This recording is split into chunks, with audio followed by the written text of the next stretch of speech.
Hello everybody, welcome. I'm No02. Thank you for watching this video. The Cycle Frontier, they've released a preview for their patch notes. They'll be released tomorrow as of posting of this video, at least tomorrow my time. You can see in the patch notes here at 10 a.m. CST, 7 p.m. AEDT, 4 a.m. EDT on the 30th of March. I think these patch notes are going to sort of end up reflecting, I think, what future patch notes down the line are really going to look like. And these are some exciting patch notes as far as adjustments go and weapon adjustments and things like that. Some rather exciting things. The quick synopsis, right? For those of you who are not interested in listening to me talk about each individual item, here is the summary. Here's the summary. Looting is now more profitable. They made all the materials in general sell for more. They also increased the rewards for some of the quests. The delivery and dead drops now reward more. They are going to tweak the crafting costs for a lot of the backpacks and armors and other things like that. They changed the flashlights.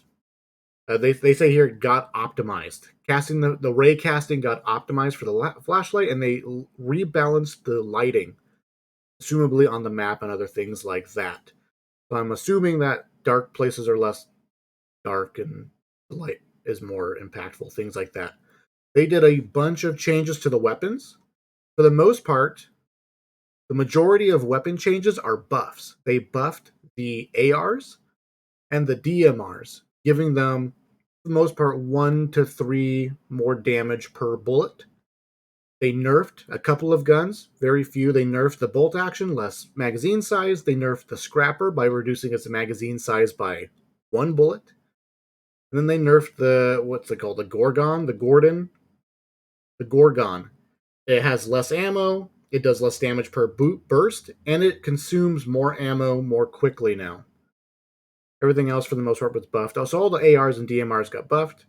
And the last bit of things here is they adjusted, this is a big one, they adjusted the damage amplification and reduction of shields has been adjusted to make shields feel more impactful. An example, a gray weapon versus purple ammo will have its damage reduced by 30 or 43%. Previously, it was 34%. Pretty big. So armor should feel stronger now. And then they fixed some smaller issues with jobs and campaigns. So if you have missions or jobs that are potentially bugged right now, they might be fixed and be able to turn those questions again. As well as improved or provided a boost to performance by doing stuff with the download size. I don't know what that means. Anyways, okay. Now, item by item, we'll talk about it a little bit here. Material selling price increased to make looting more fun. Fun's a rather objective thing. I think it's funny that they put fun in there, but for the most part, looting is more profitable. If you're a fast player, as far as like getting in, loot and scoot, and that's your mentality, loot and scoot, and then rinse and repeat, your play style has gotten buffed and things like that. Hard drive price increased. For the most part, and if you didn't know this, a common hard drive and an exotic hard drive sold for almost the same amount, like pennies difference as far as the rarity of hard drive increasing in price. So I'm curious to see exactly what they did with this, because the hard drive sold for like 300 space bucks, and then the exotic hard drive sold for like 350 space bucks or something like that. They were basically mission items. There was no real reason to actually loot them unless you were collecting them to turn in for a job or a mission. I think this is funny. Endgame activities are more rewarding due to the increased selling prices. This is not an adjustment.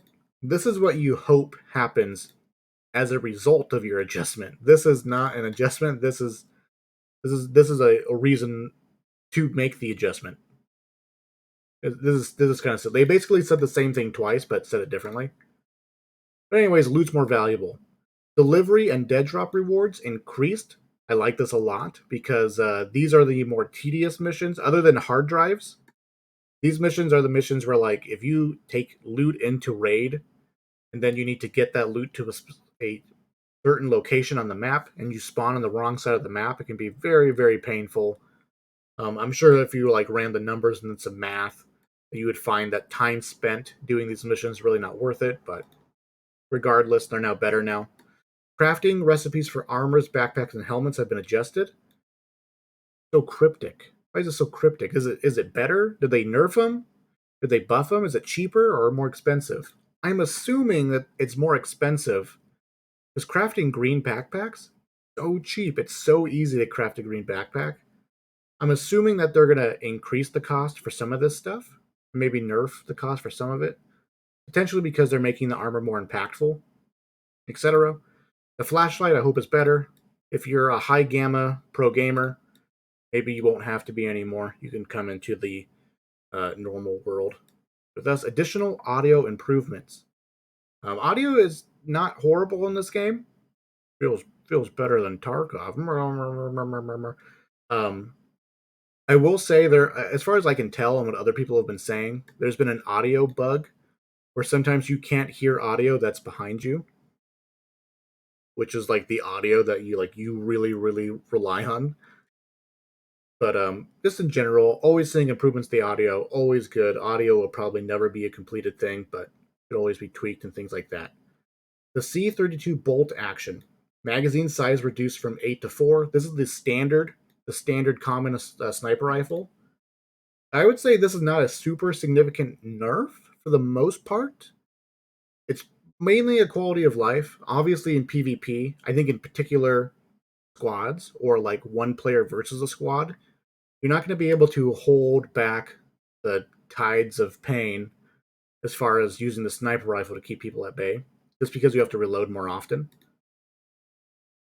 Another thing that this infects is actually PvE, which sounds strange, but using your sniper rifle to one tap striders, if there's more than 4 striders, then there's actually a significant loss in time as far as, or comparatively, when you had 8, as far as dealing with groups of PvE, as well as dealing with like armored striders or Jeffs. You'll have to reload more often now when fighting those more armored, more tanky PvE creatures. So in a strange way, it nerfs PvE as far as its TTK over the long run, but really not a big deal. I think this is fine. I also think it was fine with 8 though. This is sort of either way. Take it or love it or hate it. Not really love it or hate it. I think it's take it or leave it. That makes sense. Anyways, the Scrapper. This is the other SMG that the Korolev gives you. Magazine size reduced from 18 to 17. I think right now in the game you're either on Team Scrapper or you're on Team PDW. I'm a PDW fan myself. I don't like the horizontal recoil on the Scrapper. I don't understand it, but as far as how to control it, I need to shoot it more. But this, I didn't think that gun was overperforming, at least my experience. But I know other people are swearing by it, just like the PDW. I swear by it. Other people swear by the Scrapper. So they're nerfing the SMG. I'm actually surprised that there's no PDW nerf in here. That's what I think is the gun that really needs to be nerfed is the PDW, and it's not here. One less bullet. That's kind of painful. The big issue with both the Scrapper and the PDW is the magazine size. So I do think this is a rather impactful nerf. But if you're not killing people with one magazine anyways, you're having to reload regardless in the middle of fights, then this may not feel that impactful in general. The auto rifle. This is the standard AR, like the sort of AK looking rifle. Increased the refire time reduced from 0.13 to 0.11. I'm assuming that means it shoots faster. That's what I'm assuming. Damage increased from 12 to 13. I think that's good. It's sort of funny that as far as like using this rifle versus the PDW, the amount of bullets it takes between those two guns was like the difference of one. But the PDW can shoot 20 bullets in like a second, and the auto rifle needed to take its time to chug the rounds out. So I think it makes sense that the auto rifle just has more damage because that's an obvious and clear advantage that it should have over a small bullet SMG. Keeping in line with the auto rifle, the Manticore got a buff from 11 to 13. I thought the Manticore is great. The Manticore is probably the most bang for your buck, well-rounded AR in the game at the moment.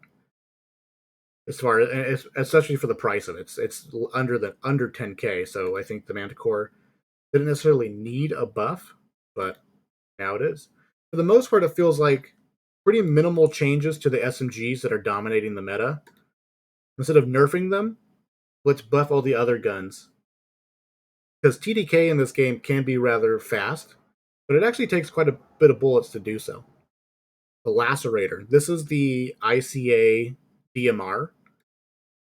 Base damage increased from 25 to 27. I think this is more significant than it implies because I don't know exactly how the armor pen works, but I've 3-tapped people in the body with the Lacerator multiple times. I would assume that not that the 4 or 5 people that I've taken down weren't all below 100 HP, but maybe they were. So I think this damage increase it will reflect more in game depending on what armor your target is fire or is what armor your target is wearing. The Phasic Lancer. This is the burst rifle from Osiris. Base damage increased to 13 to keep it on pace with the other ARs. From what I can tell, most of the burst weapons struggle quite a bit. There's no real advantage to using them other than like accuracy mid range, but then if people are strafing and things like that, you just like play it like a sniper rifle almost. I think it's a fine buff. I still don't think that the Lancer is going to be particularly good, especially now the Manticore does the same amount of damage. Like, why would you just learn how to control the Manticore? The Maelstrom. I didn't think the Maelstrom was underperforming, but they buffed its base damage by 1 point. This is the auto shotgun from Korolev. So slightly more range on it, I guess, technically. Just more damage. The KBR Longshot, this is also a Korolev weapon. This is the DMR that you get in the tutorial with the guarantee. A base damage increase from 35 to 39. 4 more points of damage.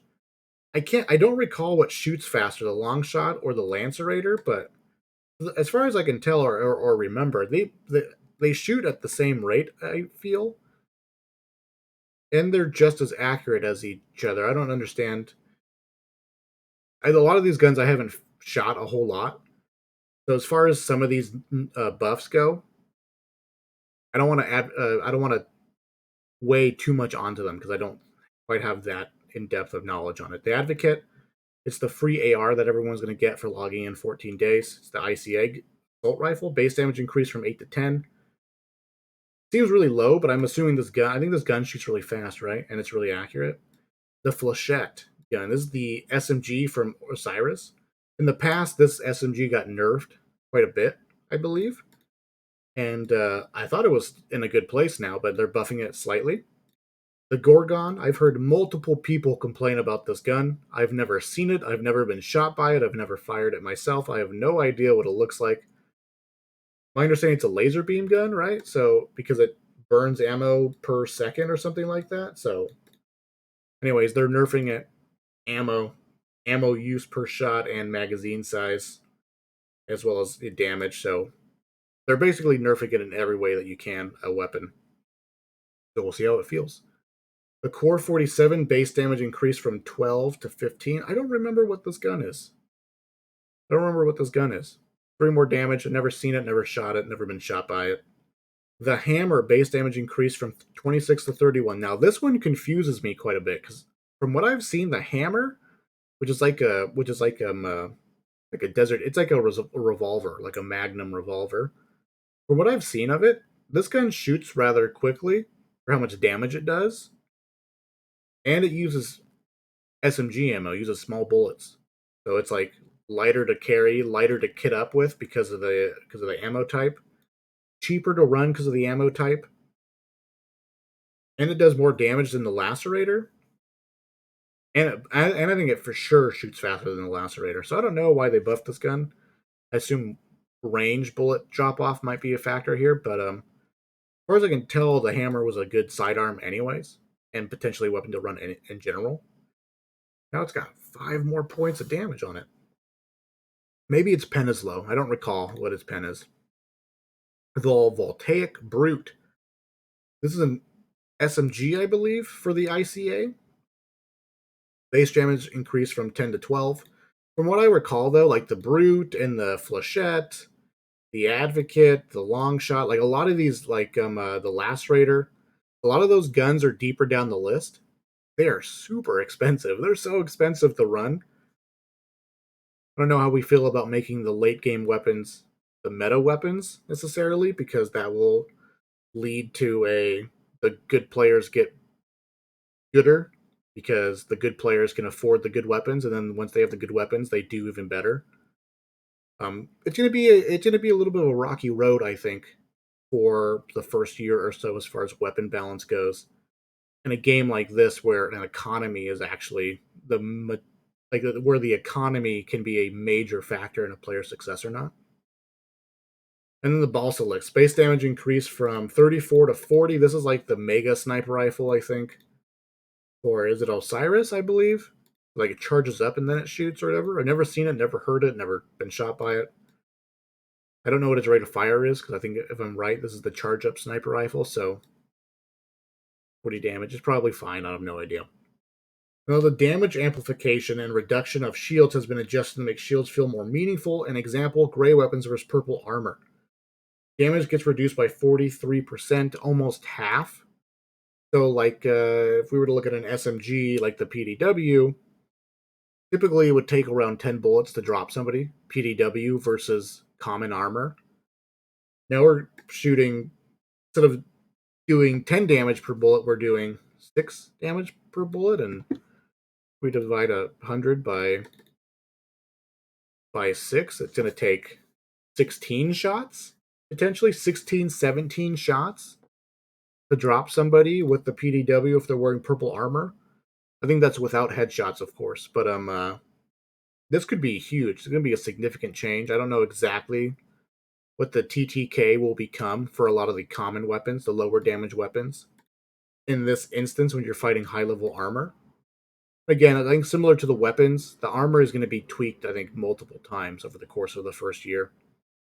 Just because you need to have an environment where low level players can feel like they can still beat high level players. Obviously, armor at the same time, though, armor should be a factor in far as like I've earned my pink armor by crafting it or getting here, right? It should feel impactful. So there's gonna be a weird balance here. We got two people who both want to feel good about the engagement, but have significantly different costs and gear. That can be rather hard to do, I think. UI markers on the tutorial quests have been fixed. Okay. Additional adjustments to level streaming. This will increase the download size of 15 gigabytes more, but should boost the performance. I don't know what this means exactly. I'm assuming that while in raid, um, the game is downloading more stuff in the background, but it will make the game feel smoother, or maybe the game. I don't know what this means exactly. But all I see is, but should boost the performance. I'm all for that. You know what I mean? The player report window in the battle log has been fixed and now fills needed data automatically. If you tried to report somebody, it wouldn't put their name in. And people have, right now the user generated names are absurd with all kinds of numbers and what have you. So I think I was watching Markstrom's stream and wanted to report somebody. He had to like take a picture of their name on his phone and then report them, and like go off of his phone and then type it in because it was just not possible to remember. And then fixed smaller issues with jobs and campaigns. Like I said before, again, like Markstrom's, his missions and jobs are actually bugged. My missions got bugged as well, but they got bugged before the 2.1 update, and then the 2.1 update fixed my bugged missions, and I have no problems since then. They said in that update, though, that it may not fix for everybody. Hopefully, this is now the fix for everybody else's bugged missions. And I like this. Known issues. The data log can sometimes show misleading data. I've gotten into fights where neither of us healed, and I would lose the fight but deal like 400 points of damage, and they would do like 78, and I had full health and things like that. So the numbers just weren't always accurate to what actually happened. So it would be nice to see. I actually really love the battle log. I think it's a very cool idea. See the proximity, who you're close to and didn't know it, and things like that. Very, very fun. Having that data be as accurate as possible. We'll just build that trust. Thank you guys for watching. I appreciate it. Let me know what you think of the patch notes in the comments below and etc. I'll see you guys in the future.